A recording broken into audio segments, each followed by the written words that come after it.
see. I think we need some Northfield people. Oh, they're rebel lots. You know, all they want is their taxes reduced because they recycle. I can't believe it. Right. Oh, jeez.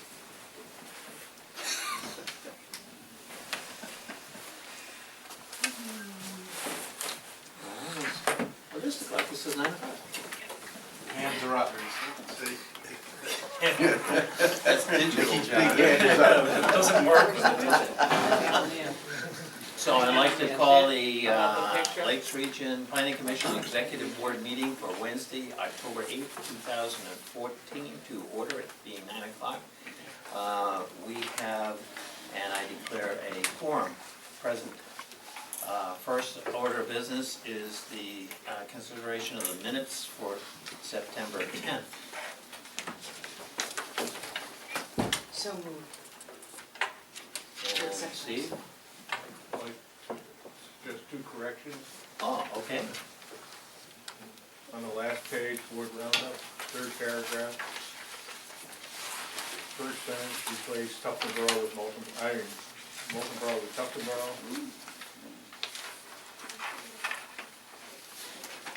And the last sentence, replace portable, as in portable classroom with floating classroom.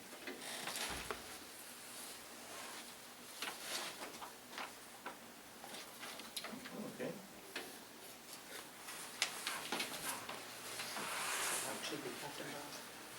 Is that acceptable to you, Pat, on your motion? As amended. Then I ask, are you, then, with those corrections, are you seconding? Okay? Thank you. Yes, sir. Question on number 8. Yes? Fourth line, it says Jeff will be meeting with New Hampshire DOT in July. Is that July 2015? Helping, subject 8, subcommittee report, fourth line. Yeah, that's Just right. sign. Oh. Jeff Hayes will be meeting with New Hampshire DOT in July. When are you meeting with DOT?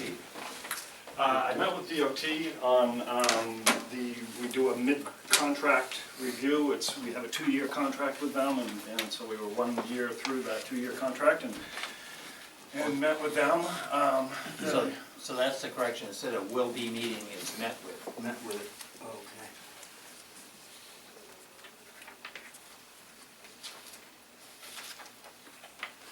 At the time, it will be meeting with, maybe.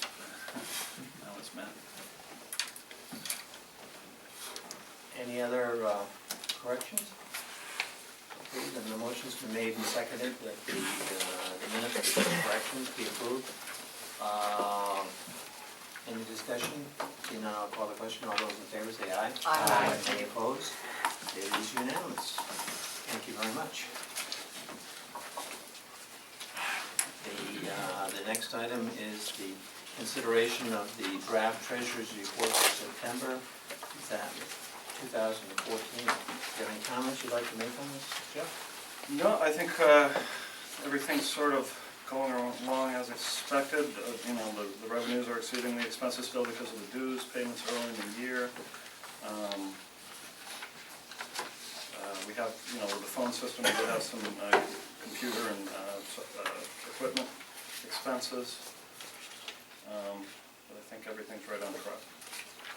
Following our meeting here following the commissioner meeting, when the allocations for the towns and cities were approved, Jeff and Marie got the letters right out to all the towns and cities. So they will all be there in case any of you are asked anything about them in your towns. And we appreciate being sent copies too. Oh, yeah. So we are, and that's good, so we know that that's. Is that a memorandum? That's very good. Then, is there a motion concerning the draft treasurer's report? I move we accept the draft treasurer's report subject to final audit. Second. Made and seconded, any discussion? Seeing none, I'll call the question. All those in favor say aye. Aye. Any opposed? Passes unanimously. Thank you very much. I love treasurer's report, if there are no surprises. Then, new contracts and applications. So the financial management procedures say that I should bring all contracts to this board for approval. So, I don't know, that's sort of been a little loose, I think. And sometimes it's not possible to bring you the contracts before I sign them. I think, standard practice is to have a, certificate to vote at the beginning of the year where we try to include as many contracts that we know are coming in that, and give me the authorization to sign the DOT contract and the targeted block grant contract and the other, usual suspects. But that vote can include all of the contracts that come forward, because there's always new things that come up. But to sort of clean up where we are to date, I tried to include all of the contracts that hadn't been before you yet, and there is a grant application in here too, just for your information. So I guess really, I don't know if we want to take these individually or go down and describe them and do one vote on all of them. It's really up to you, Mr. President. I would think Mr. we Chair. could do one vote on all, and I can't recall us needing to approve every contract. I don't think that's necessary. Well, it's in the financial management procedures. Have we That's approved what every I've read single them. contract? Yeah. I thought it As had been that it was something outside the budget. That's No, not we- Commissioner handbook. I probably should have made a copy of those procedures, and maybe I'll put that on the next meeting agenda for you to just review those procedures. Why But don't it seems you- pretty clear, pretty black and white, that all contracts will be approved by the executive board. Why don't you it's pretty suggest some straightforward. wording to change that? Because the need for you to execute these contracts, you need to strike while the iron's hot in a revenue contract. So long as in your judgment that the revenues are going to equal or exceed the expense of doing the contract, then I don't believe there should be a question that you move forward with it. I should at least bring to the board for your notification after, so you're aware of the contract, or? Well, I think that's a good idea, because then everybody's aware. Should you touch base with you, possibly? I mean, depends on the contract. I mean, some Yeah. dollar amounts are so small. I mean, it's in my own interest to certainly, if there's a question, to talk Yeah. to you and talk to the board about the contract. If it's a tricky contract, it would make sense for me to do that, so I think I would take the initiative to do that in those cases. From a fiduciary point of view, we need to be aware of who he's contracting to, so he doesn't contract with his wife to provide, Sure. his conflict of interest. But my recollection was the same, anything that's identified through the budget process, It's okay. It's okay. that it was okay, but we need to be notified, I think, who the contract is with, just from a fiduciary point of view. All right, so I'm as you sure approve, that there isn't any propriety in who you're letting the so contract. in approving the budget, you're sort of approving those moving that- forward with yeah. those contracts And then that if are in the budget, Yeah, which and are then if part. something comes along that was not anticipated in the budget, then we come back. That makes sense. I thought we had dealt with that, but maybe. I thought so too. But especially, There was sort of a recognition that you had dealt with it, but then I went back to the policy, and maybe the policy hadn't been updated to well, I reflect that. suggest a change to it. But the real critical ones are, A, if it's not in the budget, positive or negative, and B, because several of those contracts were the emergency management, the cost exceeded the revenue. Yeah, that was, Any of those that I'd say before you sign any, that the expense is going to exceed the revenue, that you should come to this group and we should talk it out. It may be that, yes, we do it, but this group should be aware of it. yeah. Don't always know when it's going to exceed, but certainly if I suspect that, Yeah. those are suspect, Yeah. all of those contracts. Yeah, that would be a good thing. I think it's helpful to see them there. Yeah, I like knowing I that, do too. I mean, that it's things sort are clicking along. It triggers what our towns could maybe even ask for. Well, and I thought that would be part of it too, you sort of see what we're doing out there for under contract and kind of get an idea of it, so. So is that an agreement, or do you want to vote on it, or just accept the agreement? That's How about I bring the Well, financial policy, procedure needs to change. Yeah. to the next meeting with a suggested edit to Okay, it. with these philosophies included. Okay, so why don't you tell, if you could, just briefly what these 5 are? So Ashland Mapping is, we've been working with their sewer district, water and sewer commissioners and sewer district for a while now. Provided quite a bit of technical assistance in helping them get on a GIS system, and it finally translated into a contract to assist them with basically GPSing all their manholes and helping them set up a GIS system to move forward with. And it's a $5,600 and 56-10 contract. The New Hampshire broadband mapping, that's been going on for, I think, 3 years now. We're getting towards the end of that. December will be the end of that. There was some additional, we proposed some supplemental mapping work and are getting a supplemental $2,800 on that contract.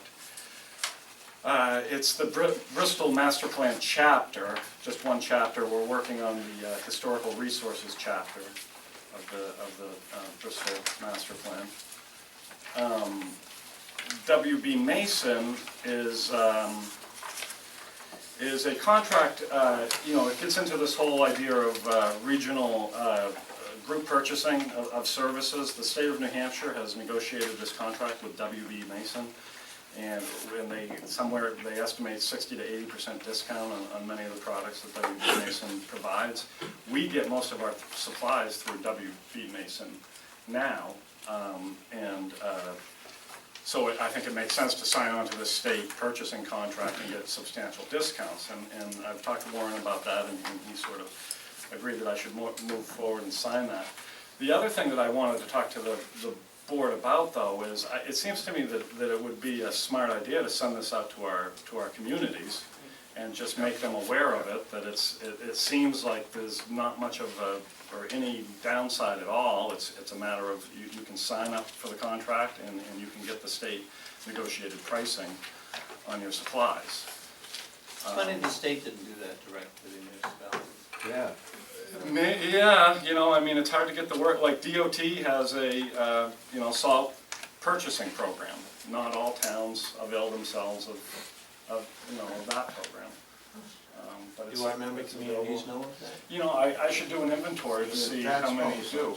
It is? Yeah, Northfield participates in that. I think a lot of communities do, but I think there are some that don't, and I think there is a savings there.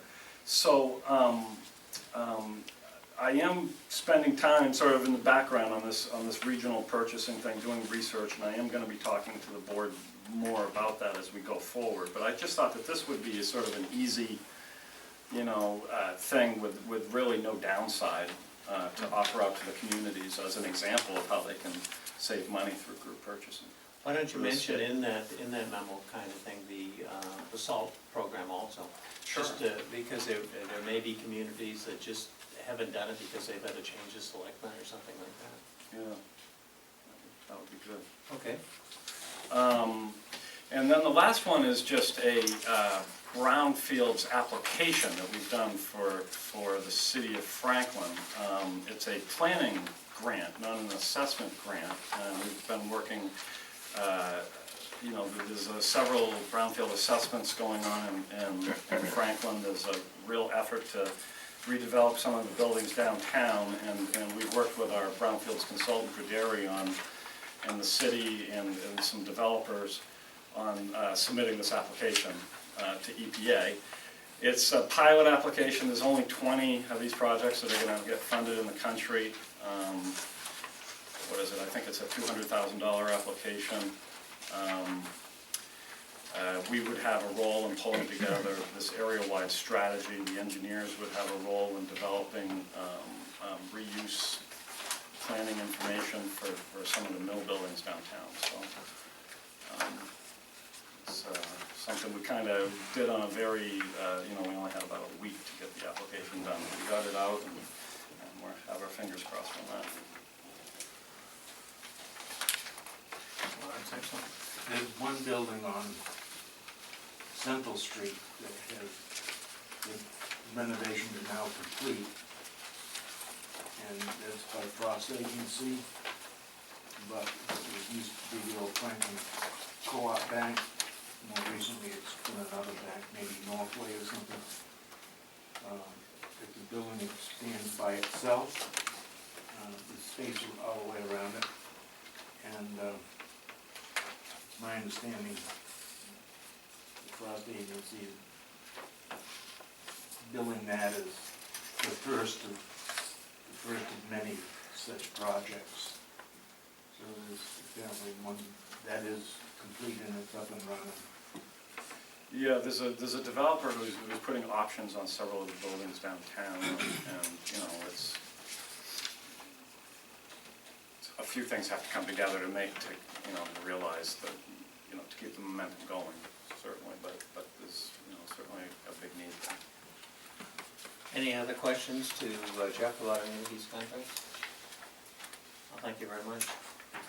I agree with the board that it is nice each month that even though you've executed them and they're within the budget and full of your approval, that you keep us appraised of it. Sure, yeah, and you know, and I will also bring a list of the projects and the project status report for the projects too, for if you'd like, every periodically too.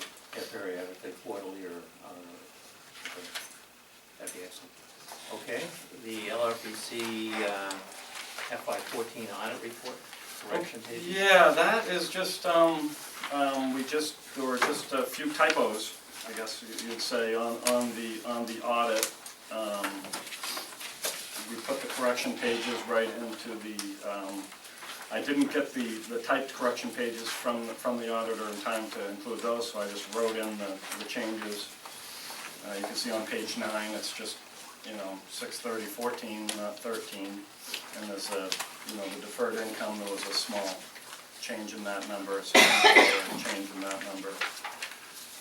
And I think they were really just typos on his end, and then you see, you know, there's this page 10, which is 11 by 17 page, so 2 pages are considered page 10. You can see it's just changing from 2013 to 2014. The same thing on the following page. So, you know, just typos really. Okay. But I thought it was important to get this information to the board. Any questions to Jeff on those? Thank you. Very good. Over the last couple of years, this board discussed many times our investments, and John did some research for us a year or so ago and concluded that there were other opportunities for us to take our funding of 300 and some odd thousand. It's not quite 400,000. That's our permanent funding. It's not part of the revolving that operates the commission. And what we decided collectively, that since we were going to be changing executive directors, just to postpone that decision until the new executive director's on board, so that he can participate with us in the selection of this. And so I was talking with Jeff, and I'm on a couple other investment boards, and one of them was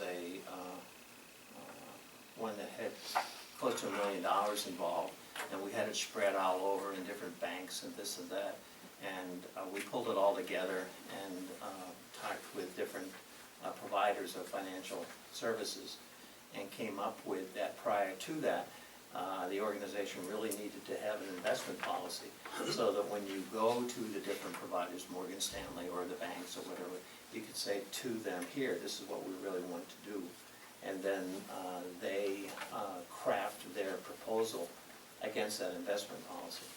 So I took one that we had just done for the Bayside Cemetery, which is right there at McIntyre Circle. It's where Shaw's and Lowe's is. And that cemetery had a massive turnover in their board and their administrator and stuff. And collectively, as the new board, we put together this investment policy. So I sent it up to Jeff and asked him to review it with us. And that's what we're modeling it here and customize it to the planning commission.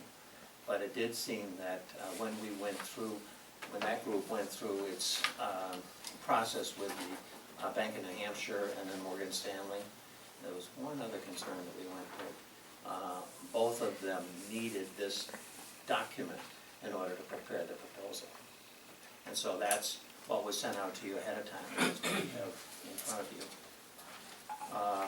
So the plan would be to take this investment policy and get proposals from several Yes. brokers. Yes. The key there would be that we would select, and Pat had a reference also of a company for us to, what was it? Cambridge, I think. I think it's Cambridge. Cambridge.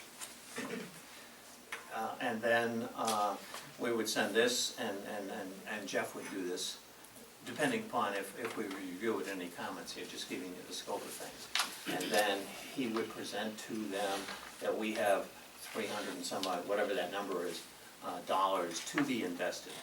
And we wanted invested in accordance with this policy to generate a dividend flow, because the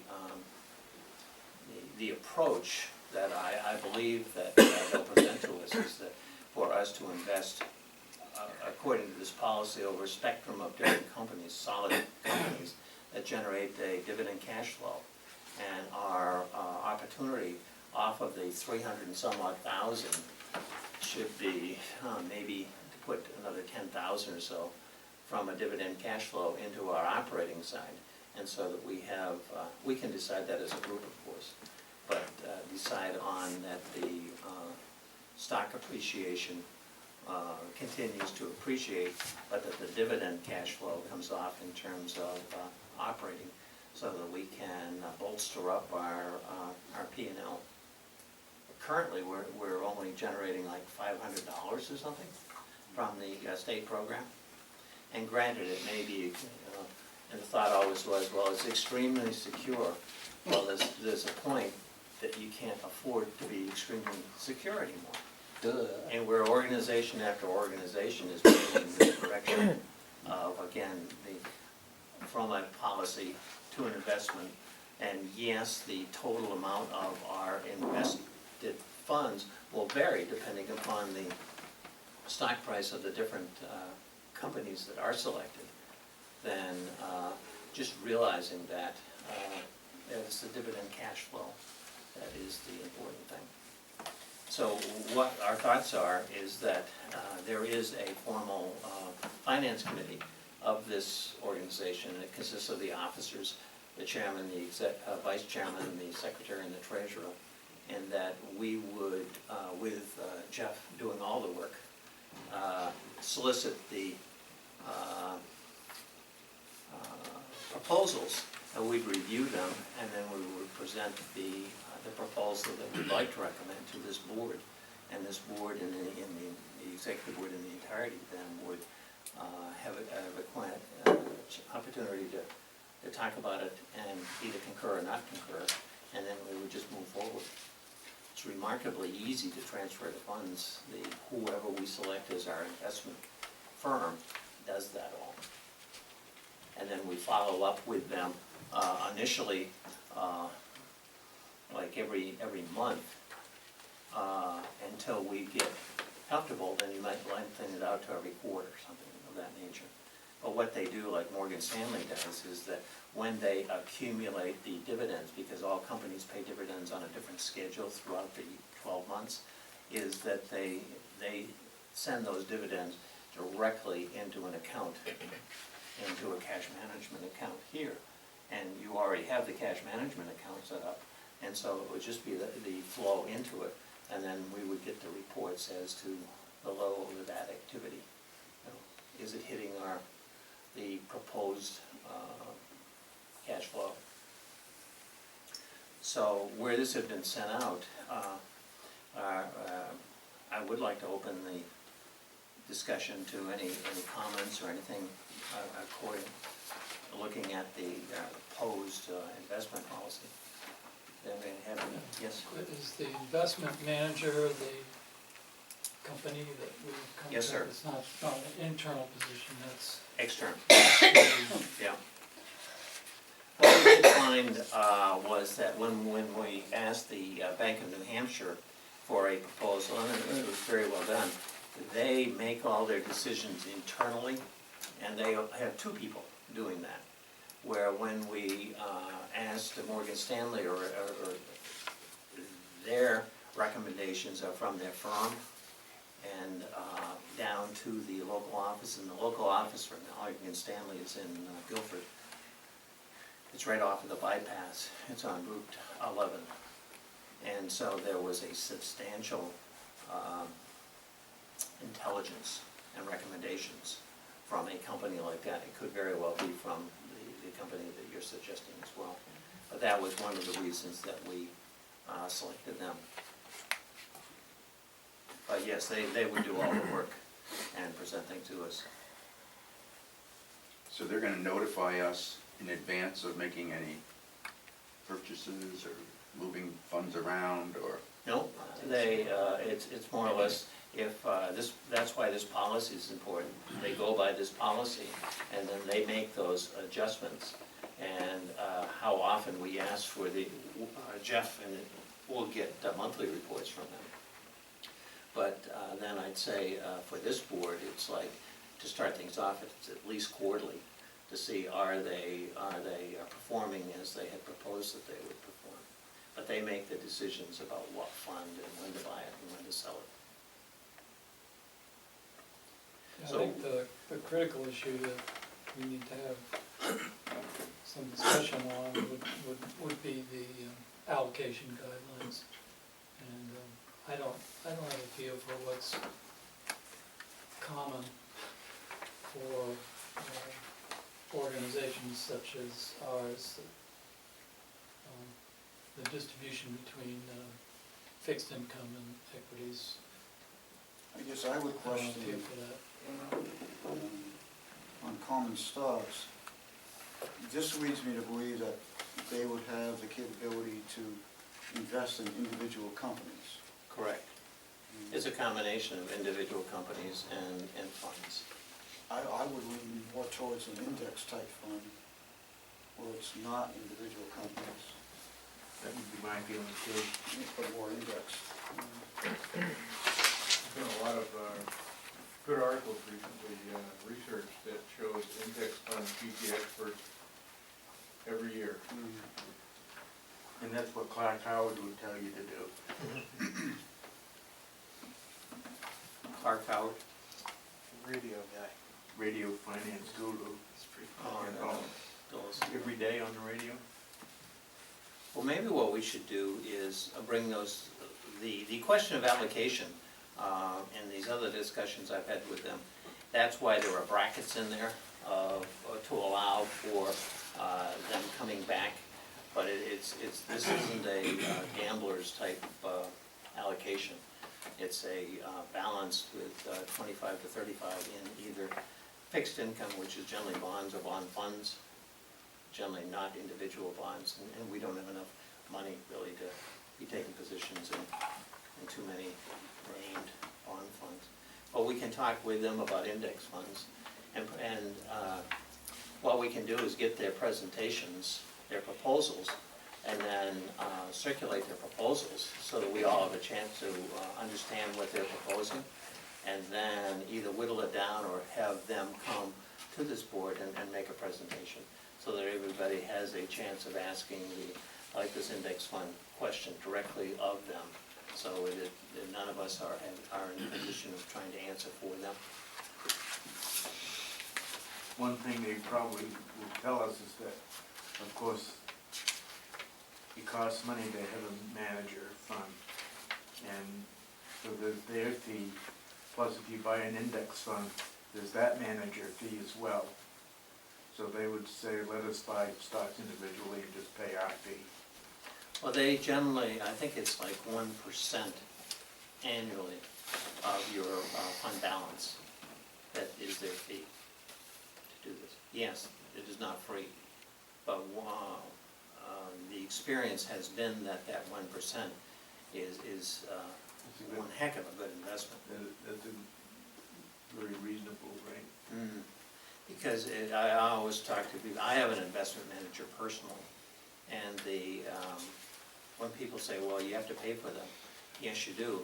But if you have a medical problem, you go to a doctor. If you have a legal problem, you go to a lawyer. If you have a financial problem, you could, go to. I don't go to a lawyer. Oh, okay. I don't wanna get screwed.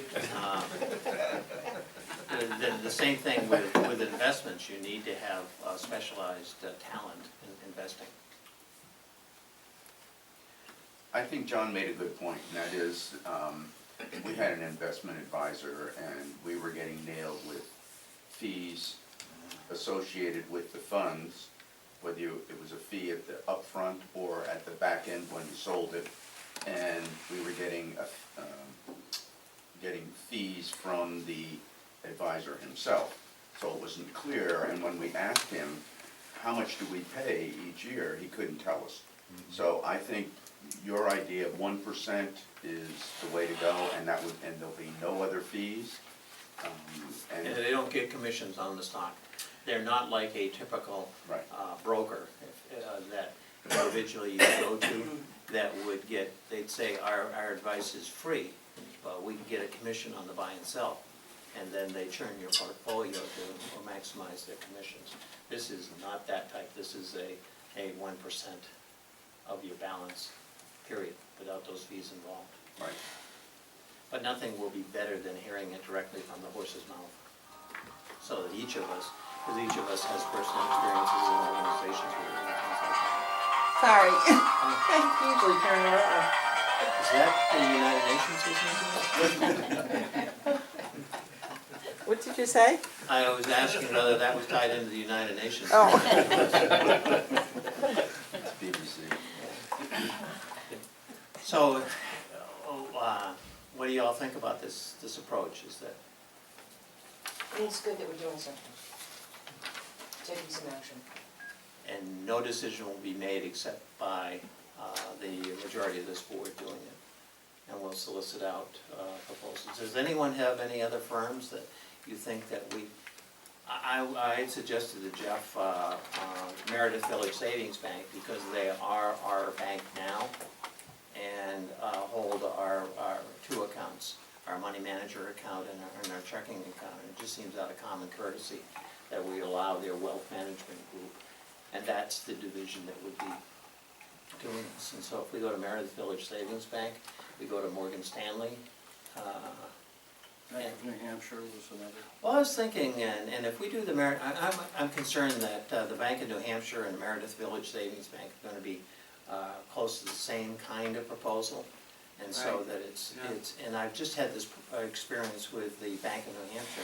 They're fine people, but they just don't have the resources behind them that when it comes down to one or two people picking the stock, I get concerned over that. I don't think that that's enough office for us.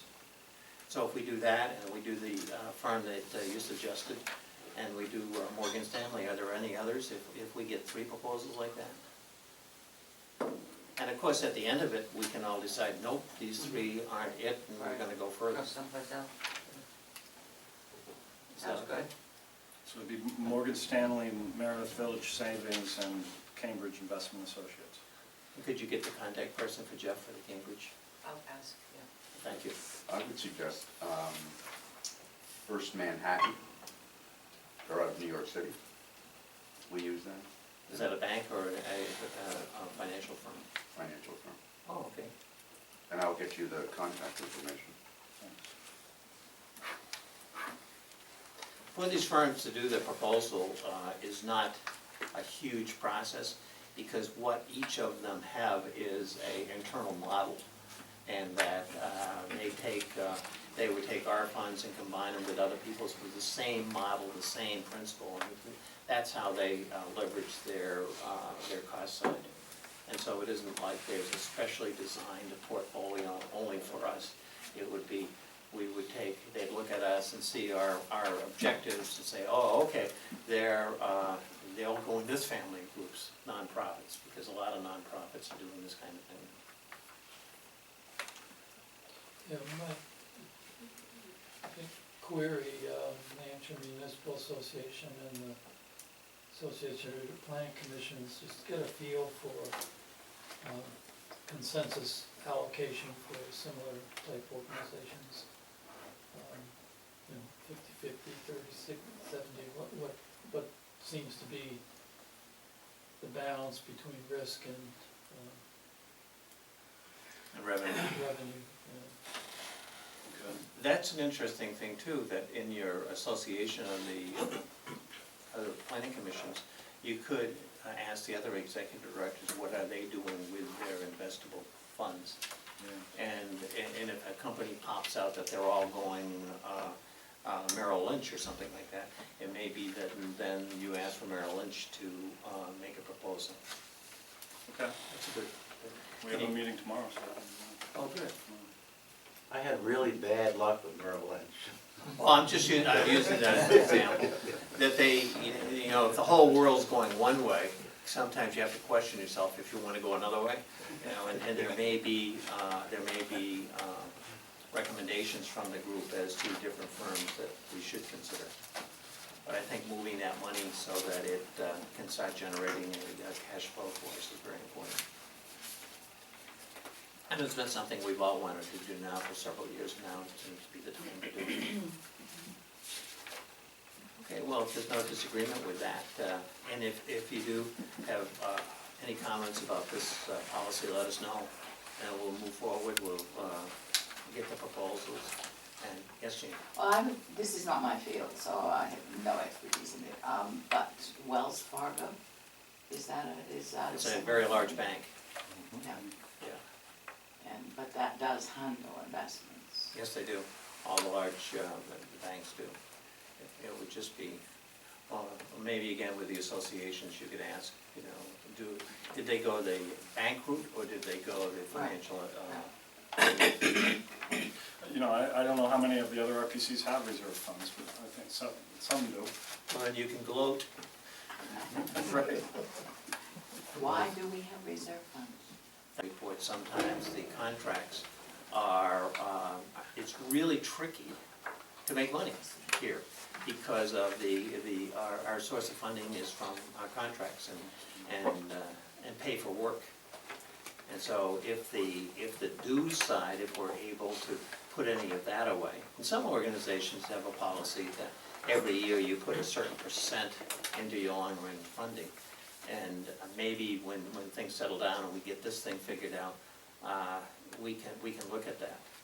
But the real key to financial management is just to watch your expense side, you know, as we do with Jeff. And then when there are reserves, for us to look at them and analyze them and decide what's best to do with them. So there's a couple things have come up recently where I realized, you know, there might be a need for the reserves. One is the household hazardous waste program, where we do a contract with the waste hauler, and then we estimate, you know, and then we estimate based on estimated collection, and we bill the towns for that, and we hope and cross our fingers that it'll come in within what we estimated. So there could be substantial, you know, usually it just about breaks even, but there's been years where there's been substantial losses from the household hazardous waste, and you know, 20 or maybe 30,000 was the largest loss for that. And then the other thing that just came up, Warren, was I did meet with I was going to mention this under announcements, but I did meet with the superintendent for the building, and she is proposing, she does want to renovate the upstairs floor. She is proposing that to her school board. She thinks it'll take at least a couple years under the best circumstances for that renovation to move forward. But in such a case as it would, they would like to make that into a large community room sort of conference space up there. She has offered that potentially she could make space available in the basement area for us, and that she could help do renovations, and that she might do renovations on our floor in between now and when they do the major renovation. So I think she was trying to, you know, it was sort of a big hit, bad news, but she's trying to soften the blow for us, and everything, nothing is certain yet. But what it did raise is archiving. We have a, you know, I've been struggling a little bit with trying to organize materials and the libraries and things, and trying to get down to what we should keep. And there's a massive amount of stuff that I think that I'm really not comfortable doing anything with. And it's, you know, 30 or 40 years worth of library. So the question is, you know, and if we might be looking at moving in a couple of years, you know, the time is now to be thinking about what we're gonna do with our massive library and potentially scanning. You know, I think the answer to most of it is just scanning, and we have huge capacity. Our new copier and our new server has huge capacity to absorb that. Scanning most all of, you know, huge amounts of documents, and then there's maps, this huge amount of maps that we would need like a flatbed scanner to do. So I think that could represent a significant cost to the organization, and it might be something that we should plan on building into a budget, and it might be something we would consider using reserves for. My basic approach is if you don't really need it, get rid of it. And continue to whittle, and So we have master plans, you know, since the 70s and 80s and 90s. do we need those for any legal reason? It's good to have access to them when we're updating a town's master plan. Do they have copies of them? I don't know. There's things like that, there's correspondence that's been saved since the 70s and 80s that I just, at this point, they're, you know, if it were last year's correspondence, I'd toss it, but, you know, being 25, 30-year-old correspondent, I'm just not comfortable tossing some of that. So, we, you know, I think I would at least like maybe, I don't know if there's a subcommittee, I would like to at least maybe, you know, have some people check my judgment on getting rid of some of the archived information. Barbara, some others that might be familiar with some of the information. I have really whittled it down pretty well to where I'm comfortable, but I'm not really comfortable getting rid of some of the master plan information, the old documents that we've done, and the old correspondence is still sitting there, among other things that I'm Is there having still been minutes comfortable. and everything in that back room? Yeah, and there's all the, From way, right, and we went through the audit, only went back, we've made it so we're, you know, all the auditing standards, so some things have to be held on forever, some things for 7 years, some things for 3 years. We kind of went through that whole process and whittled down as much as we could. And, so I'm kind of down to where I'm comfortable getting rid of stuff, and beyond that, I'd like some additional input into that. Certainly like the master plans and things the staff feels we should hold on to. Jean? well, I was just going to say that from Freedom's point of view, we would have been totally lost in our efforts now to update if we hadn't been able to come here and get the sources of information. And even that isn't always so. I mean, the initial zoning ordinance for the town of Freedom has disappeared, and it isn't here, and it isn't in Freedom. But at least we can pick it up 3 years later with the First Amendment to it.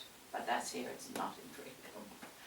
And so it's really been important, very important for us. But on master plans, we have 30 communities. I would think, and this is just off the cuff, that you want to keep the last one, but the ones before it, is it important to keep them? Yeah, but I'm not talking about that, I'm talking about the zoning ordinances. Well, I think In that's, which you need those, because you need the amendments that are made to it each time, and you need to know when, whom it applied to. That was just non-existent. It was done by the organization here, and therefore, I assumed that it would be here, and thank goodness it was, you know. yes, Steve? It's funny that you say keep. I had 23,000+ emails I had no idea were stored on a faraway server. I thought I was eliminating, but they were going through and being stored on a server. All fine and dandy. Now I'm called locked out for 3.5 weeks. trying to eliminate to work. The other side of keeping and storing, we have a weight problem in our town hall. God's honest truth, we cannot afford another file cabinet because the structure of the building is now in jeopardy. Yet the local, those people, so what? This is real serious. And because I worked in a medical field, I used to have to carry at least 10 years of backlog of surgical procedures and minutes and everything else. And we had to put them on microfiche. And everybody said, well, they got rid of those readers. No, you can't. But it is I get a lot of information from IT magazines and stuff, because right now, the biggest is cloud. Well, a cloud is no more than a server. Is it a multiple server? Is it a protected server? Look at what just happened with JP Morgan, Chase. They're all getting, hit from outside. But you have to store it. And again, this is the same thing what you're saying. We're trying to think of how to scan this stuff as fast as we can, professionally, and have it done, and get into that field. Unfortunately, here's a disk, here's a USB or flash drive or whatever. But we've got to do something to make it, one, easier. And as she was saying, be able to trace back, how far back. Because the days of keeping all these file cabinets, the archives in Washington would stagger your mind. I don't know how they keep up with it or try to find things, because it's John, huge. we broke our floor a few years ago. There you Town go. hall, some of our records. This is and pretty common. They had to reinforce the floor, and they ended up moving us down to the basement of the building where there's a concrete floor. We can't break that, we hope. But, we've talked to people about digitizing our records, because we don't need all those old plans at our disposal all the time. But we have people come in and asking for old septic plans or something like that. So it's nice to have access to those for those people. Recently, just this week, I was doing a little online genealogical type work, and I found UNH had digitized, I don't know, hundreds of town reports. And so I was able to search on, and they've indexed those reports so I could search by name in those old town reports, which was pretty interesting. I think they got a grant or something to do, the bulk of it.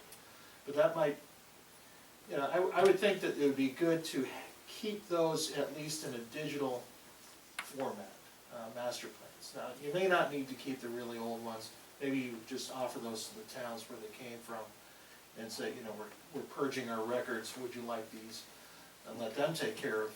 Watch their building start. Right. This idea, when I was in Andover, I heard the same thing, that the can't handle any more file cabinets, can't find anything already, can't handle any more.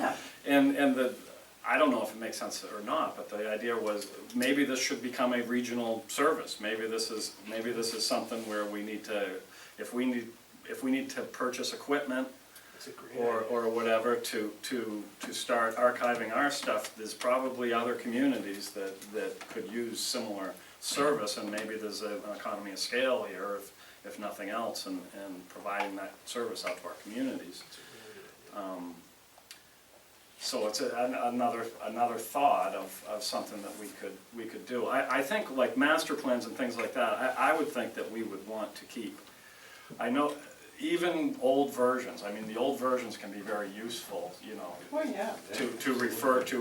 There was a lot of time and thought going into The those. institutional memory, Yeah. and I think that's kind of what can make us valuable and important to communities, is that institutional memory and knowledge of the region, and we have hundreds and hundreds and hundreds of reports and Especially if they're typed. things. Yeah. Right. So, I should probably, maybe just something to think about for now. I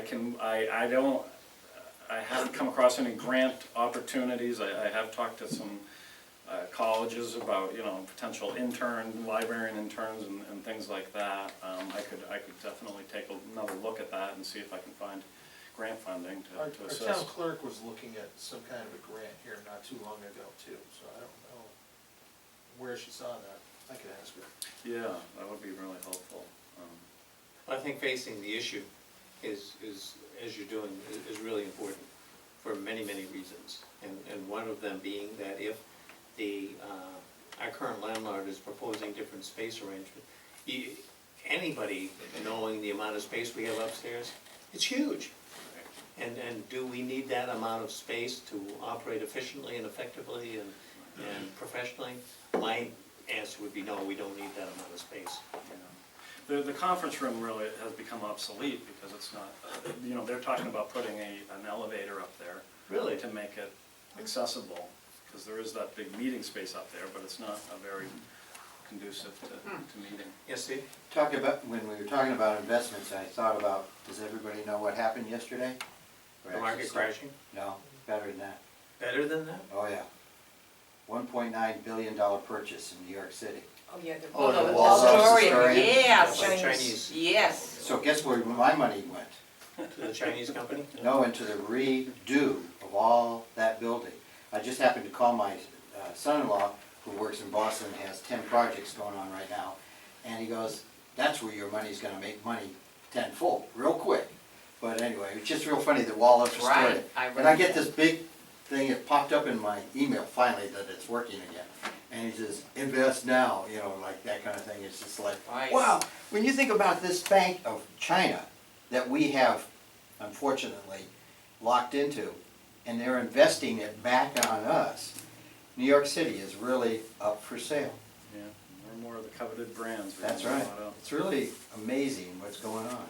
Well, as we move into this investment policy, it will not be that they call Jeff and say, I've got a hot tip today. It won't be that style. Brother-in-law. Yeah, no. Nobody will be positioned to do that, yes. I had a comment on our investment manager, whoever that, there's something to be said to keep it local. We are part of our community, and I don't ever see us getting in a position where we have to take out a loan or something like that, but it's nice to have a resource that goes beyond a pure business. Understands it. I'd rather than dealing with someone in New York City, I'd rather be dealing with someone local. And when issues come up like, hey, we're gonna have to move, they're plugged into real estate and hold mortgages and might be aware of who's looking for rental properties and that kind of stuff. So I think all other things being equal, keeping it within our region has some long-term benefits to it. I would personally agree with that We too. can get in a floating building. Yes, Steve? The archiving issue, I'd like to add that by putting in electronic files, it becomes usable versus, spending days wading through boxes or unorganized drawers or something, trying to find some piece of history that seems to be important all of a sudden. It's by keywords, phrases, names, it's instantly available. We keep finding out reasons why we need to know something about history.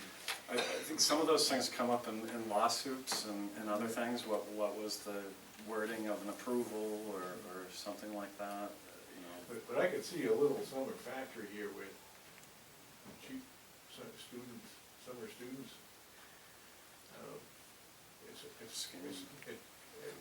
Once you have, my limited knowledge is, once you have a file system set up, you just need to pump the paper and then send the digital stuff off, and it's pretty repetitious. Yeah.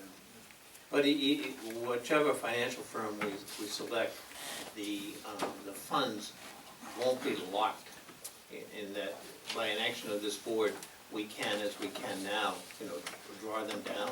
It would just be after a full discussion here as to what we use these funds for. And this is the foundation of the planning commission, and I personally have a very hard time taking money out of the investment side for operating needs like that. And so this archiving and duplicating and everything is fantastic. It's an ongoing operating type of thing that I would have a hard time saying, let's take money out of our rainy day fund for that. I wasn't suggesting. Yeah. And I think the idea of, if we reach this ability of offering it to other communities, I think that's a great idea. I think everybody's got this problem. If Yes, sir. We could provide an affordable solution that would help solve our problem too. Yes, sir. In terms of archiving, I would just put in a plug on the importance of keeping maps.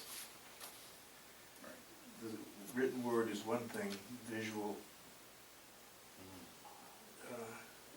ability to look at old maps really helps in decisions. But that's the map person in me.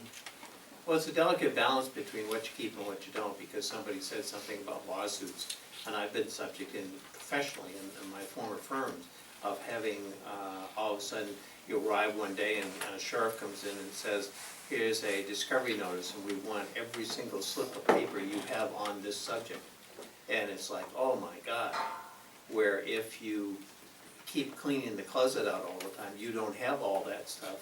You don't have to present it for discovery. And so being a hoarder of paper in today's litigious world is not a good thing. It's a bad thing. And so there's a delicate line between keeping the maps or keeping the master plan, plus getting rid of every single thing you can possibly get rid of that you're not legally constrained to keep. And so it's just a task that you have to wrestle with. And in terms of people advising you, you have the executive board you can call independently on anybody here and saying, you know, what do you think about this or what do you think about that? Yeah. But my attitude is and it's just having the experience in the commercial world, is you get rid of everything. Keep nothing. Keep the last contract, but then get rid of everything. So I would be on the other side of the issue of get rid of it. But it's a balance. It's a balance. It is. Anything that's covered by the HIPAA laws or whatever, I think there's a situation there. We were notified that I have to notify the state and the federal government as soon as I die of where the files are for 7 years. I don't know how I'm gonna do that. Call 555-121. That's for personal service. Yeah, it is tough. Resurrection, that's the movie.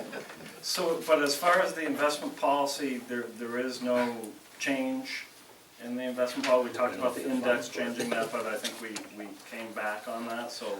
You know. Well, the investment advisor, when we come down to the one we want, will bring the issue up of index funds and get their advice as to, because within this allocation, there can be index funds within the equity side, the fixed income side. They can be included as part of that strategy, and we'll have to determine. You know, Morgan Stanley said something about index funds, and there were reasons not to do a lot of those. And out of respect, I don't want to say what I remember, but at the time they presented it to our board, and we did not go that index route. And for our situation, it may be different. But we would be looking for a vote to move forward with using this investment policy and asking for proposals from these 3 firms. I think that's a good idea. Identified. Yeah, let's do it as a reasonable? vote. Is there a motion to move forward with? I just have, you talked about the dividends that were going to be thrown off. Yes. Would be put into the operating budget. Well, that's a decision for this board, but that's, I think, a good idea.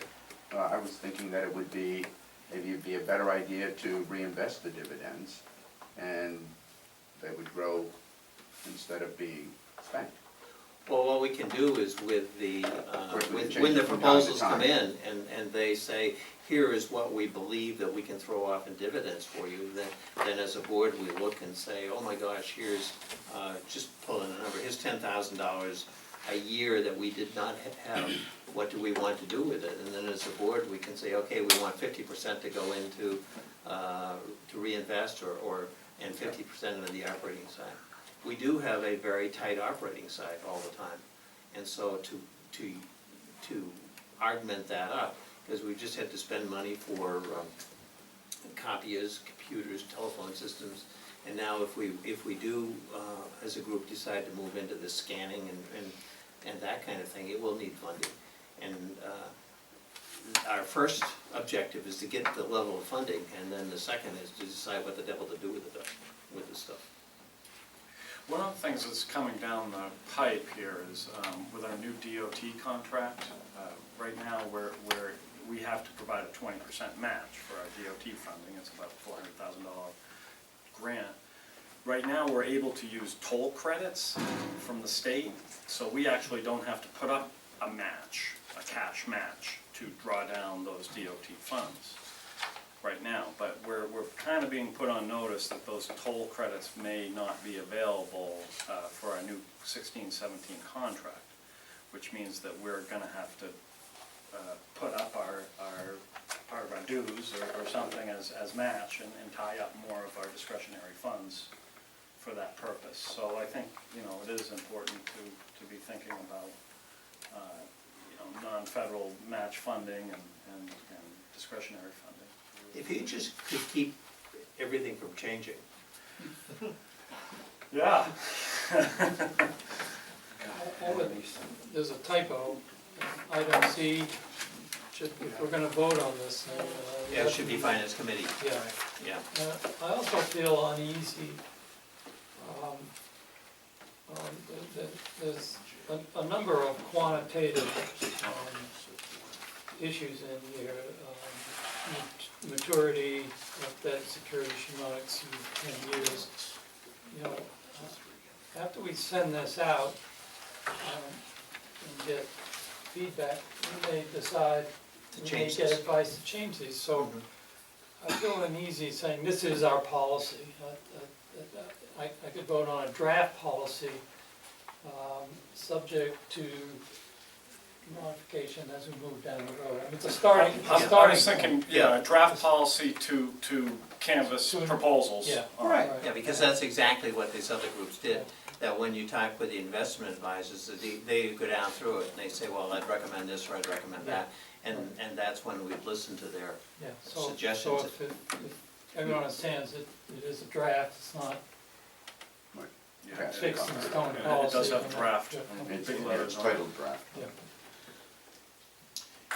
And I will say, I don't know what LGC got in trouble for a while back, for having too much money on hand. But it sounds as though your sense for we should have a year's supply of revenue or money available to be able to run it for a year. And if that's the standard, then we should be safe, I would think.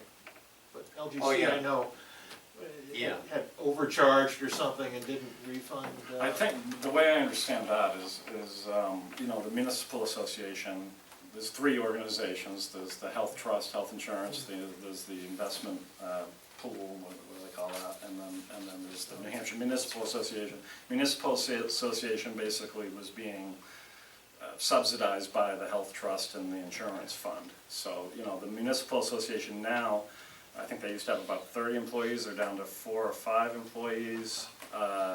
They have to live on dues, not unlike an Lrpc and grants. So they're a much smaller organization now because they're not getting the largesse of the health trust and the other funds. Okay, is how I understand that issue, John. Okay. There's an association in New Hampshire for nonprofits, New Hampshire Nonprofit Association, I think it's called or something. And I went to one or two of their programs, and that question keeps coming up. What should a nonprofit in general have as financial reserves? And the year is a standard type answer, and very few nonprofits have a year's worth in there. It just gives you, There is, I mean, we just went through a thing with the transportation bill, where it just very narrowly, they were saying that they were gonna start only doing 75% of our invoices, and then that would've gone down to 0, you know, where there was a crunch, where they didn't have because the new bill wasn't passed, they weren't gonna have access to pay their bills. DOT was trying to figure out how they were gonna cash flow projects that they had under construction. So it's a real issue now, thinking about being able to operate for a number of months without getting reimbursements from our contracts. and I think given the instability of all government levels, you know, the fact that we are in the position that we're in is a good one, because it may be that we need to draw in to draw out or something like that. And one of the things that when we collectively decide on our financial manager is to ensure ourselves that if, again, by action of the executive board, if we need $50,000, we can just get it. And so nothing is locked in there, and a lot of time, there are some fixed income positions that are very difficult to get money out of. And so that's, those will be questions that we'll ask of the investment advisor. Okay, so then, let's see, we'll seek a motion, is there a motion on the floor, or that we will adopt, oh good, that we will adopt the, this as a Lakes Region Planning Commission draft investment policy, October 8th, 2014, and then seek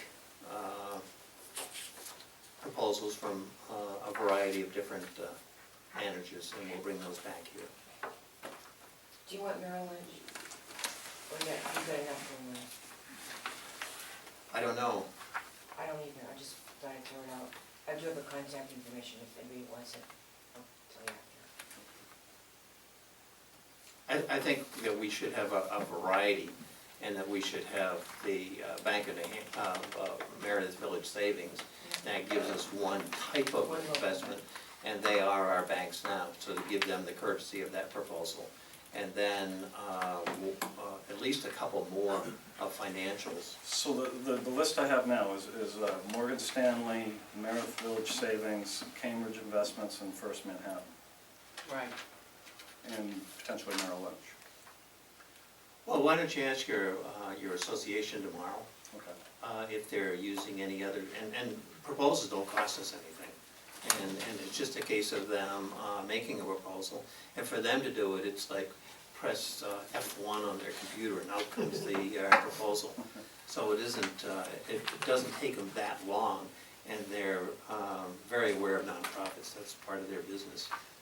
And so I think we want a variety of proposals, and as Jeff comes across other ones, we just send them the draft proposal, and you need to tell them how much money And would the board like to see all the proposals and discuss the proposals at a meeting, or are we gonna have a subcommittee to do this, or? Well, when they come back, the finance committee can whittle them down. Okay. And like on the cemetery one, it became very obvious between the Bank of New Hampshire's proposal and Morgan Stanley, that Morgan Stanley could generate almost double what the Bank of New Hampshire could. And they did it in such a way that we were comfortable with it. And so it wasn't a close call, it was like, oh my God, kind of thing. And I suspect that will happen this time, and if it comes down close, then we have proposals made here by those people. And then collectively we can decide. The reason I mentioned the Cambridge one earlier, in our town, there's a foundation called the Tamworth Foundation that deals with quite a lot. And that's who their investment group is, who's kept them very solid. Oh, that's excellent. That's a good recommendation for us to go to that firm. In Laconia, there's a Putnam Fund Oh, yes. that funds cultural events, and they currently have their money with the Bank of New Hampshire. But the Bank of New Hampshire, when just in our situation, it wasn't comparable. Fine, great people, local, all that kind of stuff, but when it was huge difference in returns. So we'll see. This would be an exciting thing for us to do. And it's all on the upside because our budget is submitted, it's balanced and all that kind of stuff. And so whatever we generate from this, it's a good thing. I've got one more question. Yes? I'm wondering if part of our request, when we said here's a draft thing, would be to ask for their advice for a nonprofit as to the amount of equity that we should be at risk with. I'm finding that it seemed to me 70% is kind of heavy. That's all. I mean, it's not my decision. I'm only saying that maybe we could at the same time ask their advice based on other nonprofits and being conservative and earning money, both. That's what the ideal would be. Just to kind of give us advice as to They will. the splits. They will, and they'll come back and say that we want to be close to the 60% or close to the 70%. And that will be a decision for us, but the dividend flow is generally from equities. I know. And so it's It's like, also where the loss happens, it can, yes, you know, yes, it can. crash time. And one of the reasons we are where we are is that there was very minimal downside to it, but the price you pay for it is huge. I agree. Yeah. Is that? So then can I ask a motion to accept the strategy in this draft investment policy for us to go out with? Seconded. It's been moved and seconded. Any discussion?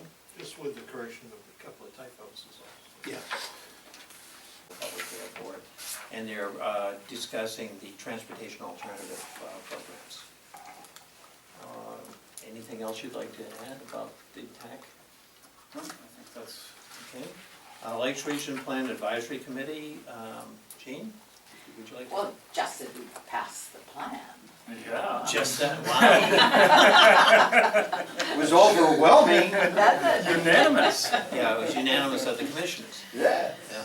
Yeah. That's an outstanding accomplishment. It truly is. Great work. Yeah. Yeah. And we had we had several comments, and as you know from your notes, these will be being discussed after this meeting. Do stay, all of you. It'd be great to have your input. But I think that the comments were interesting comments because they were certainly pointed and relevant to what we had done, but they also were pointed and relative to each one of the person's biases of where they came from and what they required, which was interesting too, because it just bears in mind something, you know, next time, or that to think about it from that point of view too. My takeaway, a lot of the comments were, okay, we have this data now, what are we going to do about it? How, Location by municipality by municipality, or as the planning commission. It's like, we know where we are, and many of the sections forecast into the future based upon current trends, and it's like, oh my God, if you don't like the way the future is being projected, well then you need to do something about it. And that's where the rubber meets the road. But if you could, if anybody can stay at when we conclude this meeting for that discussion, I don't believe it'll be long, but we'd appreciate it. And thank you again. When's the comment period over? It is. It is Okay. over, yeah, we were required to have 30 days, we had closer to 60-day comment Okay. period, and Good. can, on the continuation of that, is there still scheduled a commissioners meeting? the October, we just had this conversation yesterday, October was an optional Yes. commission meeting, and we had planned to follow up with the regional plan, so I decided that we didn't have to, there was no reason to have the October commission meeting, because people had said that we want to I want to go. get the number down to a more manageable, do the 6 required meetings, and we're able to do that without the October meeting. And at this last meeting, I think the panel discussion was excellent, your comments were excellent. Bob, your comments were very good. Coming from you, And Steve, your comments also, everybody had a personality, and you enhanced the discussion, and you brought the football across the goal line, so, excellent. I'd like to chime in, I thought that was really good too, Yeah. because it gave each individual's perspective, and I don't know, I just thought it went very well and addressed concerns that were voiced and that kind of thing, so it was good. And again, the concerns from the audience were okay now, okay? And as a group, not today, but at some point here, we had held off on really locking in the objectives for the next 5 years for the planning commission after our retreat, or whatever we call that. What did we call that, Pat? Workshop? I can't remember, the workshop, or something, Yeah. I can't remember, we had a discussion about that, I know. I've put it out of my mind. Oh.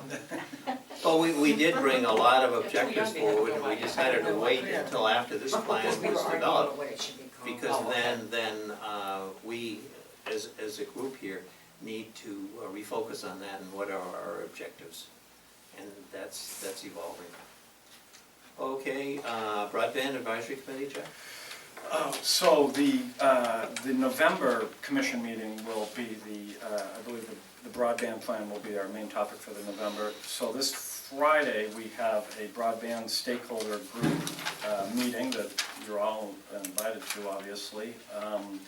The draft final broadband plan has been out for about a week now, and the committee will be discussing that on Friday, and hopefully we will be finalizing that plan as well and closing out that 2 or 3 year project.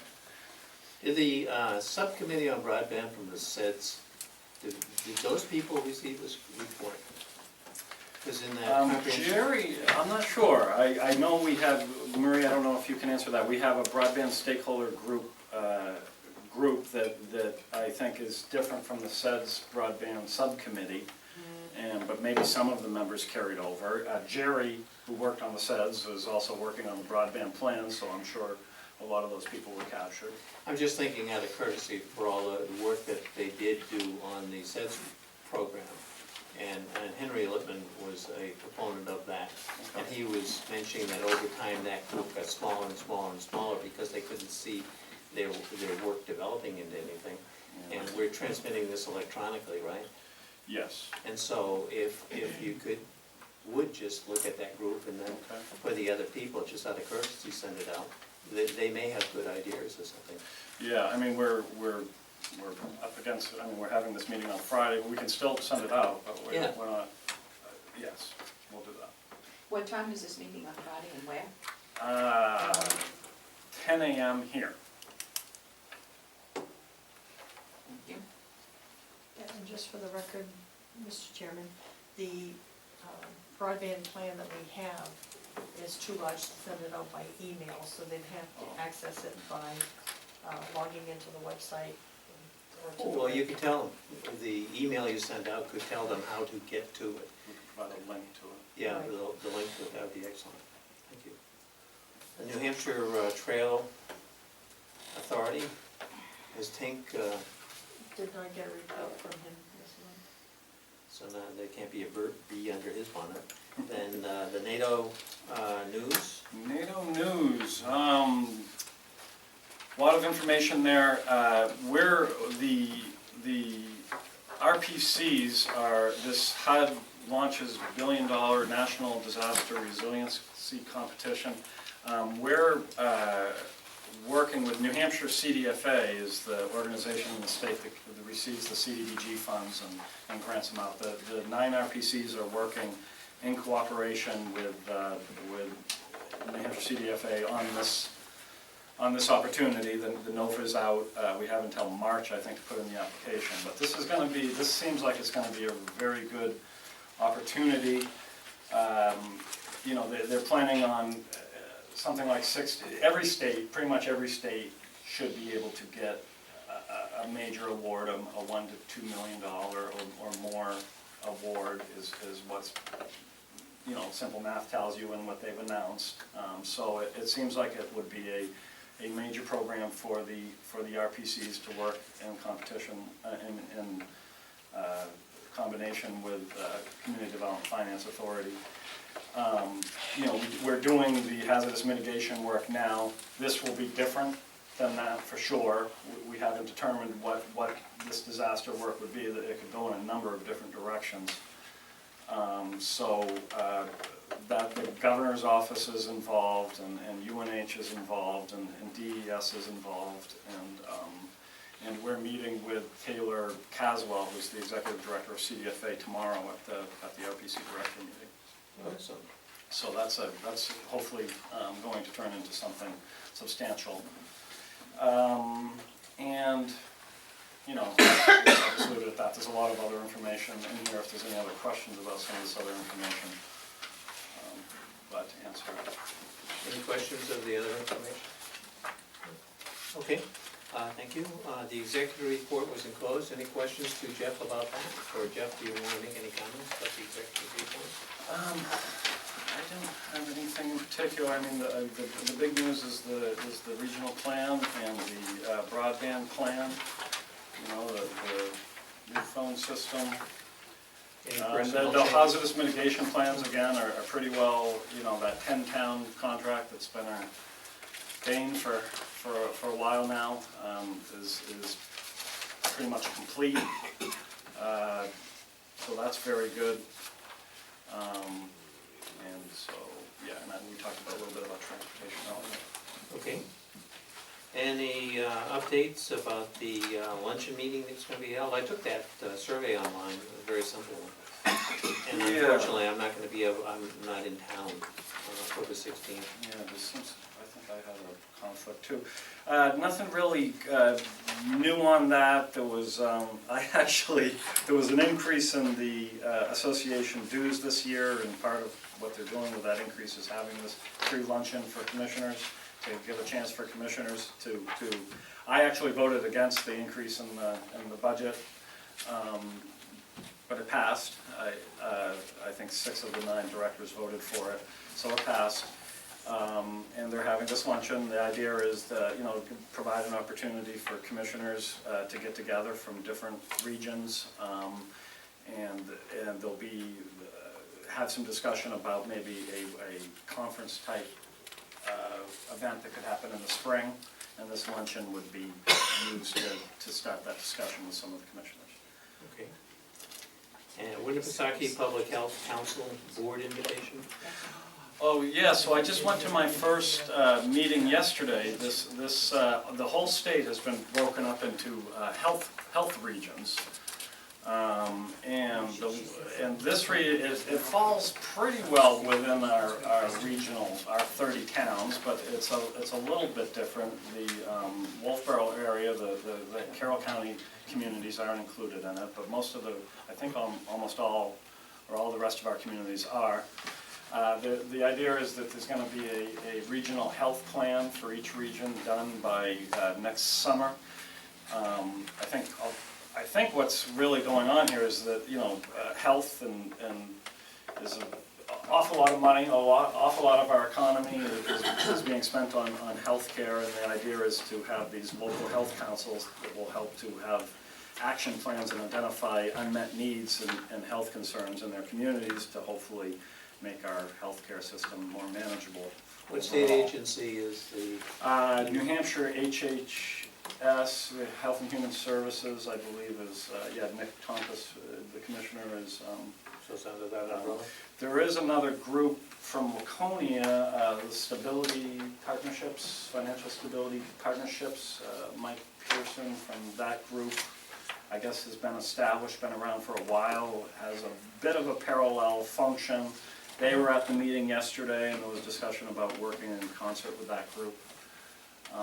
So it seems, you know, they were talking about the 5 indicators of determinants of health, and we're very much involved in 3 of the 5. The 2 that we weren't really is the healthcare access system and the education system, but the others were transportation, community design, and socioeconomic status or something like that. So I think we really play a big role in 3 of those 5.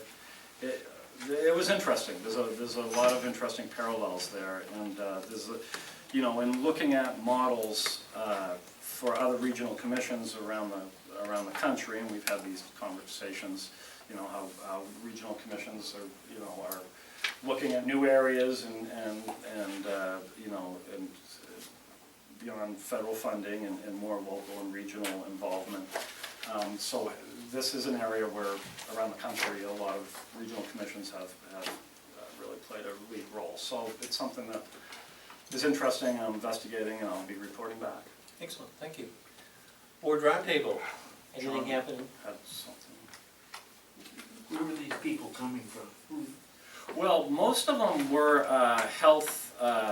healthcare professionals. You know, there was somebody from the hospital, Laconia, Lakes Region Hospital, Health First, which is they have a healthcare clinic in Franklin and Laconia. There were different people like that at the meeting. I wasn't as familiar as I could have been with some. There were a couple churches that were, you know, involved, that were at the meeting. I have a question too. Regarding your report for general technical assistance, that part, I'm looking specifically at Sandwich, near the bottom of that paragraph, where you're saying create a map for the town georeferencing, a parcel map. You know what I mean? Okay, what I'm wondering is, we're having a discussion in our own town regarding georeferencing and how much it's gonna cost and different forms of doing build-out analysis, background work to prepare that. And I just wondered what that meant, that line, what did you provide? It's near the bottom of that paragraph on whatever page. Page 4. Okay, on page 4, under section 15-310, not been sandwiched down near the bottom. Sandwich created a map for the town georeferencing a parcel map of Sandwich with aerial photography from the map. So, with aerial photography, I'm not entirely sure what that was. I mean, georeferencing, a lot of the older maps, you know, we're done with chain and post and chain, and they don't match up with the new electronic imagery, and some of that matchup is you know, needing to occur on a lot of the zoning maps. It's a real issue for communities. So I think we basically, by georeferencing, we basically just referenced it to the electronic data that we have. And aerial photography, you know, basically we said, I think is basically what's saying here is the boundary maps on the map were not something we wanted to depend on. So we used the aerial photography, between the aerial photography and this other georeferencing to orient our map. Well, do you have Except on that the for paper all the version. towns? Do you have georeferencing done already? We provide, yeah, we provide GIS services to towns as a membership service all the time. You know, my dilemma, and I've talked to the board about this before, is, you know, where is the line between, you know, general technical assistance and wanting to look for a contract from a community. I've thrown out you know, a couple days, if any specific issue goes beyond a couple days of a planner's time, then we really ought to start talking about a contract on any one specific issue. But that's just a rule of thumb that I'm used to using. I think it's a straw rule, depending on the situation. But we provide GIS services to towns all the time. Is it like for a particular like plot, or is it the whole town, or what? Whatever it happens to be. I mean, it really depends on the town's requests. I mean, I think we just worked with Freedom a lot on their zoning maps. I was gonna say, I could show her, that's what's standing in the little tube right there, what it is that I've been working on with Michelle upstairs too. And ran into the same problems. But it's basically going from the old maps with the boundary lines that aren't accurate to the new That's right, electronic that's exactly information that we have. So we can throw out all the old maps? Yeah. No, give them to John. It creates issues where, you know. I'm sorry. Steve wants them. Behave yourself. Bring it my way. Thank you. I would Watch like- that. Thank you very much. Let's move around the table then. Northfield? Two things. The Northfield Planning Board took on the task of updating the master plan which was created in 2004. And we decided 2 years ago to take it on ourselves and update it, and it took us 2 years to do it. But we finally accomplished it last night. So it's going for a public hearing, the second public hearing shortly, and should be adopted. And the format that we used is different. What we did was put everything that we changed in red in the master plan, okay? And put a little cover memo in the front that said what we did. And all the graphs and charts and tables were updated, and those that were are now put in red. So somebody can just scan the document and see the changes that were made at a 10-year, this is a 10-year increment, because it was done in 2004. So we did it now in 2014. And I did it that way to make it easier for a person to read so they can see the changes. And when I approached Lrpc about it 2 years ago, they said, well, that's never been done that way. Usually they update the entire thing and republish the entire thing with no delineation as to what was changed within that, which I didn't really like. So, and Mike wants to see it when I get done. I'll make sure you guys get a copy once it gets approved. Yeah. But it's a lot of man hours. I think it's a great idea. I like that. A lot of man hours. Second thing is the Northern Rail Trail between Lebanon and Concord, which is a combination of walking, horseback, and snowmobiling, is now open. To go straight from Lebanon all the way down to Concord, by either walking or horseback or snowmobile. How about bicycle? Or bicycle. Bicycle, yeah, that's Yeah, right. bicycle They did also. say it. Rail to trail, isn't it? Pardon me? Is it rail to trail? It's an old rail So trail. it's flat. Yeah, so it's nice and flat. How long is it? Well, from Lebanon, I think it's 60 miles up and. 50, 60, Yeah. in that vicinity. 47. Yeah, it's You're not not sure. walking? 47. No, I don't think I'll walk that this year. And that's fully. Oh, come on. Let's go. Dean, any other comments? No. Dean? Laconia is having a listening session for citizens of Laconia to try to reimagine Laconia, that's the movement. And there have been a series of people, including Warren, that have gone out and gotten specific comments from individuals. And the purpose of this exercise is to update our master plan and see what people have in terms of how do we want Laconia to look. So it's this is part of a grant that we got from Heart and Soul. From the Orton Foundation. Orton Foundation, so, anyway, I think it's worthwhile and we're getting comments. We'll see how, because as all master plans have to be public hearings, this approach is that you get the public input prior to the development of the master plan. We'll still be holding public hearings on the master plan at the planning board level after we develop it. But it's really trying to get from the community where they want to see the master plan evolve and change. It's different and unique, and some of our council members are questioning spending the time on that up front. But it seems like the more input you get from the public up front, the better the plan will be. We did with a survey. We did an online survey 2 years ago relative to what they wanted to see changed and what their thoughts were about 100 different questions. And we got 280 responses, Oh my goodness. which is pretty good Yeah. for an online survey. Excellent. Steve? Tuftonboro Library Committee is rolling out the plan that they're gonna recommend to the selectmen on Thursday night.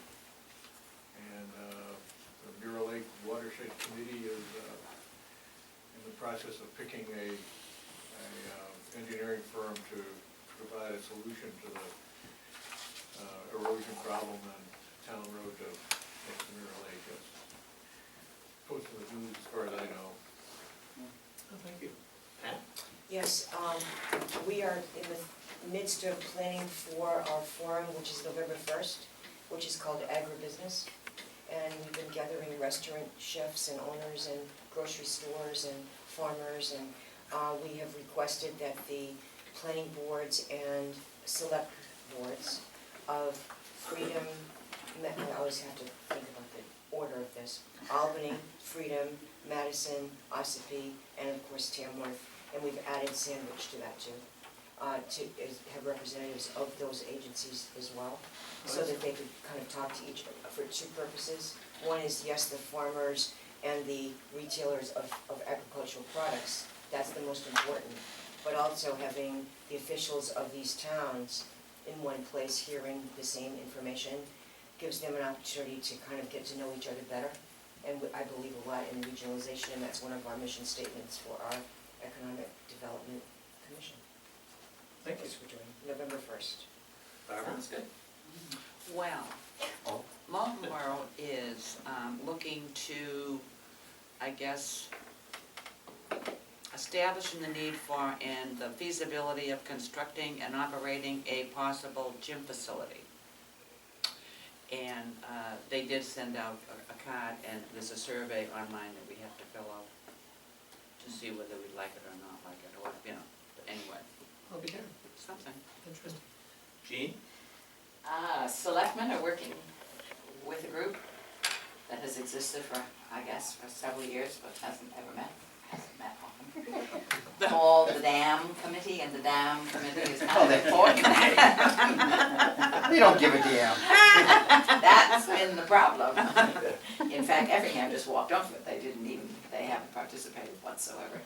But it's kind of an important thing, because it keeps the water level of Ossipee Lake and all its bays at a reasonable level for using as a recreation facility in the summer. It also drops it down just after October 12th weekend in order to make sure that come the spring, everything doesn't wash away, that isn't washed away by the ice. So that it's interesting to watch it, to see what they're doing, and it isn't just running all by itself because it's connected to the state, with the state. There is a state committee too, because now that really is officially involved in making sure this dam stays at the right level so that they get enough of the power created, because it still is working downstream from Ossipee. That, I interesting. think, I'd suggest to Jeff, at one of our commission meetings, is it DES does the dams? Yeah. It would Yeah. be really, 25? really great to have Yes. On the right-hand them side. come and talk about the dam program in the state and who does what. Because on Winnipesaukee, we have the It's on great 25. Lakeport Well, Dam that it's regulates behind the the level of 25. Winnipesaukee. Okay. And there's as much discussion about the lake level as there is about the weather changing. Right, exactly. And That would be fascinating, Yeah. Nora, and I think that'd be a great idea to do that, yeah. Yeah, within the Lakes region, how many dams they are, how they Right, run, that's why right. they run, Yeah. all this other kind Yeah. of stuff. Yeah, I did a study once for Ossipee Lake Alliance on the actual creation of this dam. And because it was when there was the discussion with the state about the level and how high it would go up and how much land people would lose. And it was really fascinating to see, because that was just a little river. And it's just leveled itself out and just took over so much land. And who did this and who paid for this? And fascinating bit of history on that, and which is something you don't really think about, because there's the lake, you know. And think of the headlines, you know. Yes. Lrpc talks about the dam. Yes, the program, dam. so It was drawn down It could be more probably 15 years ago, and when it was not all the way, but drawn down a lot in order to do let people work along the sides, the edges of it. And what was interesting was all the work that was done by the University of New Hampshire in archaeological sites of the Indians, I'll be there. because that was their route that they used to come down through. Very interesting indeed, yeah.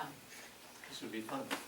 Okay, It my would be other, interesting to learn. it would. My other point is that Freedom needs somebody who's interested. We have a job in our Freedom Village store, which A needs to clerk. have a, sorry?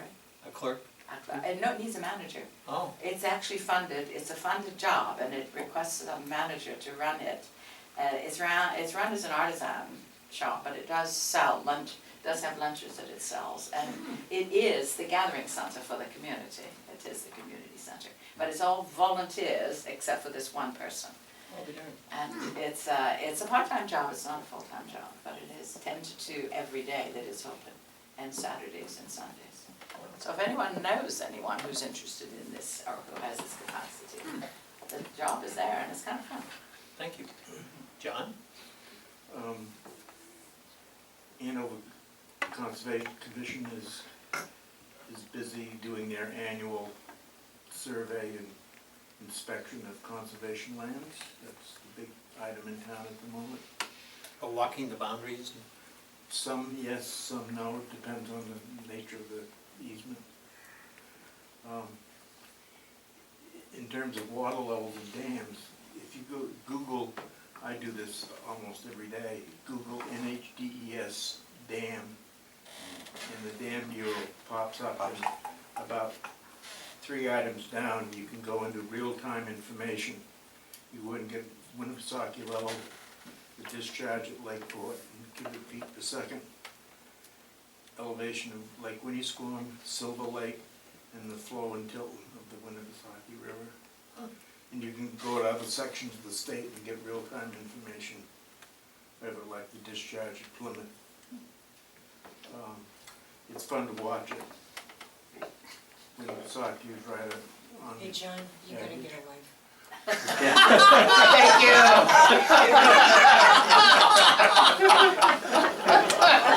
That's what your wife did. you. Eat more cookies, one or the other. I have to report this information to her. It just needed to have that comment somewhere. When you said, when you got,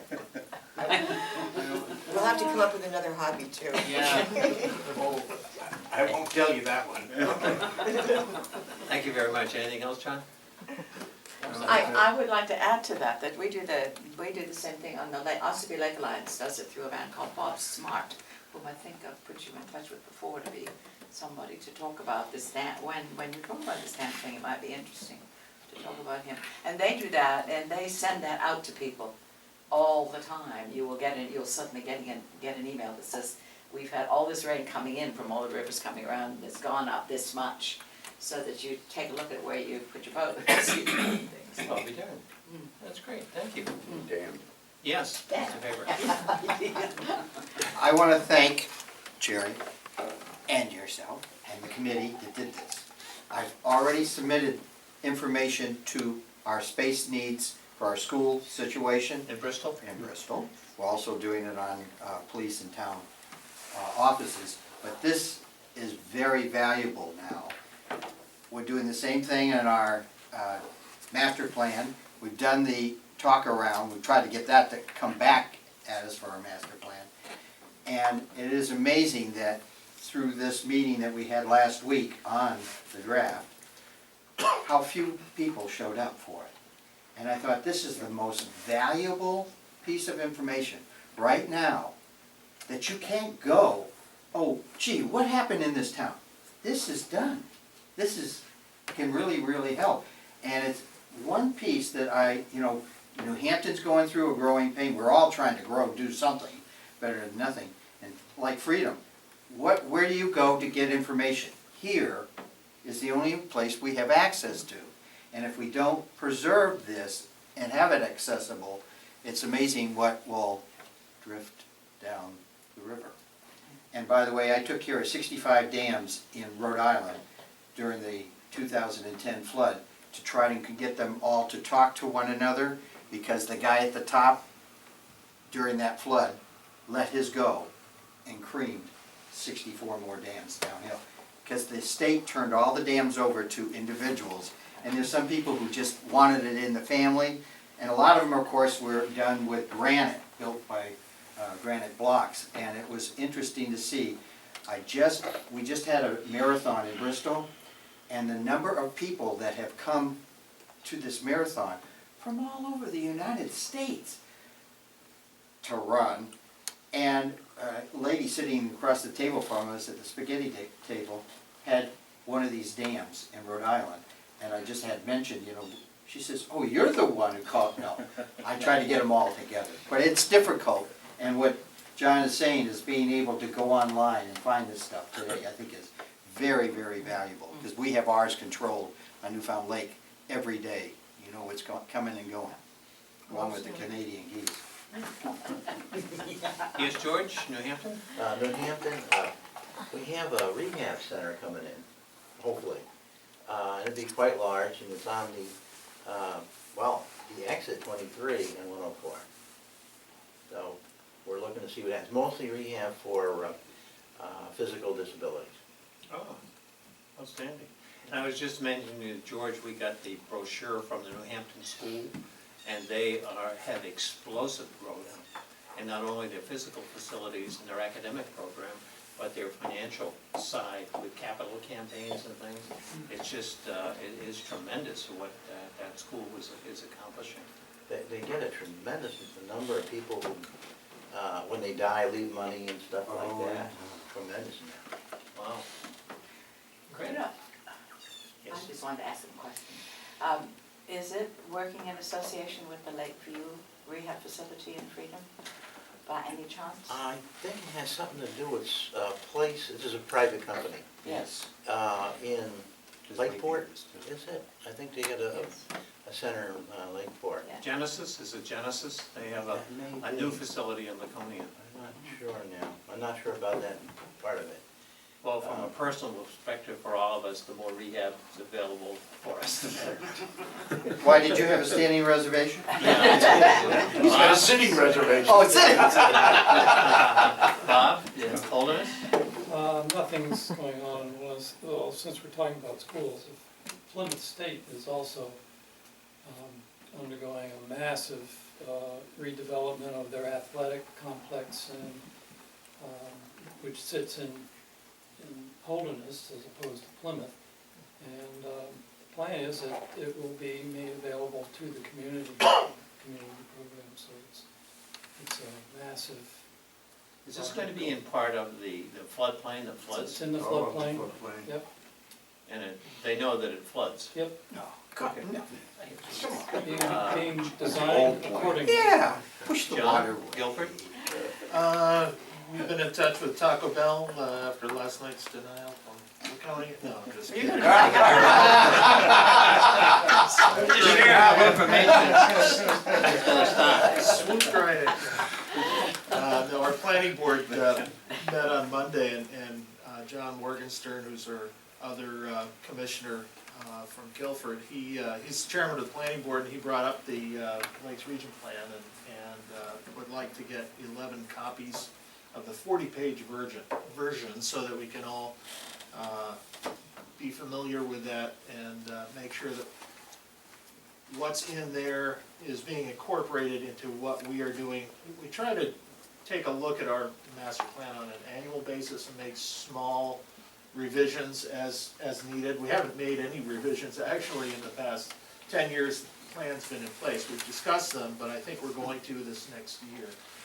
Anyhow, so we're going to be taking a look at the regional plan to make sure that we've got no conflicts with what we're doing and what we're doing.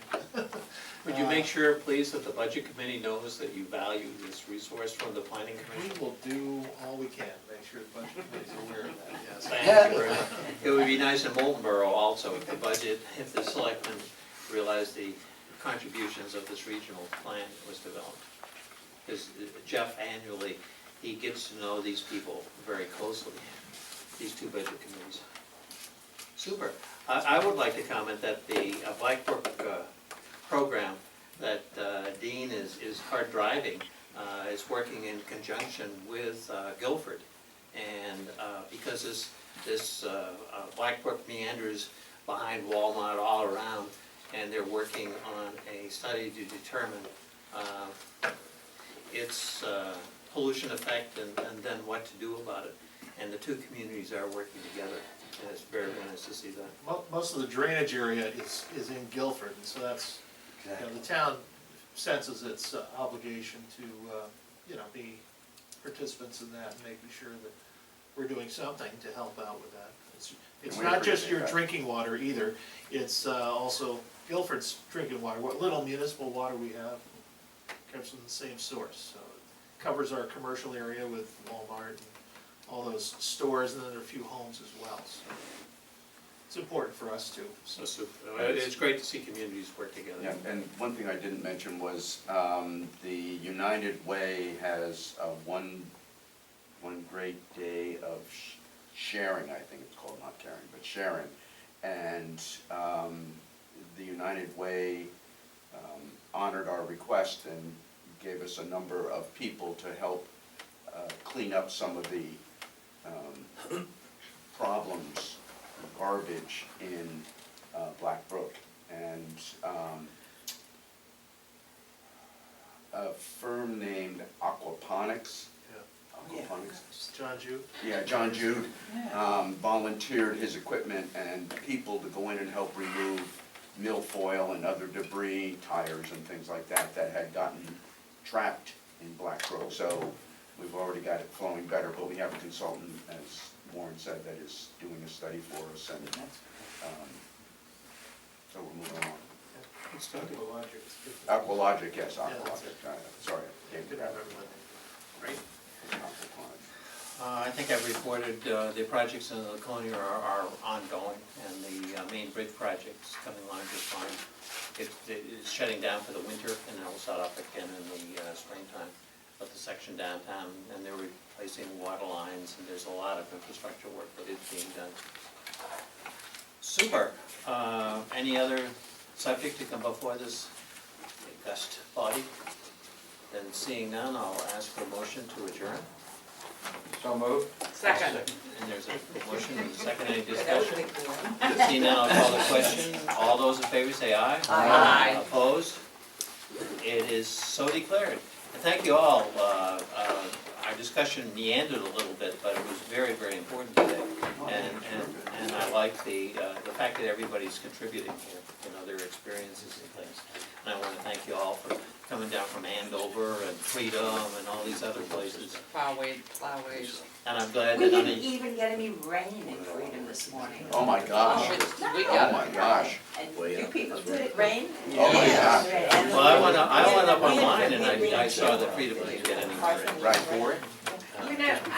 I meant to ask this before, may I just do this? I would be very interested someday, if it's reasonable, to ask you to just talk to us a little bit about what the impact of the work that's been being done on this